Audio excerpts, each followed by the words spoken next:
Hello বন্ধুরা, welcome to my channel. আমার চ্যানেলে নতুন হলে অবশ্যই সাবস্ক্রাইব করো, লাইক শেয়ার দিয়ে পাশে থেকো, এতে করে নতুন নতুন ভিডিও তোমার চ্যানেলে পৌঁছে যাবে। তো এই দেখো, এটা ডাউল আর পাট শাক। তো এই যে রাইস কুকারে আমি সিদ্ধ করলাম ডাউল পাট শাক, আর দিয়ে দিলাম রসুন আর পেঁয়াজ আর লবণ হলুদ লাগিয়ে দিয়েছি। তো এবার তোমাদের দেখাবো এটা কি করি।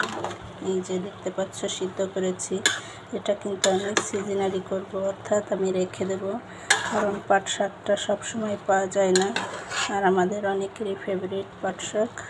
তো এটা আমি একেবারে ঠান্ডা করে আমি বক্সে করে ডিপ ফ্রিজে রেখে দেব। আর যখন পাট শাক কোথাও থাকবে না, তখন বের করে শুধু একটু তেলের উপর ফোড়ন দিয়ে এই শাকটা রান্না করব।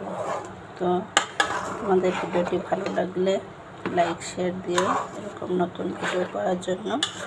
আর এই তো অসাধারণ একটি রেসিপি শেয়ার করলাম তোমাদের সাথে। এমন নিত্য নতুন রেসিপি পেতে সাবস্ক্রাইব করো। ভালো থেকো।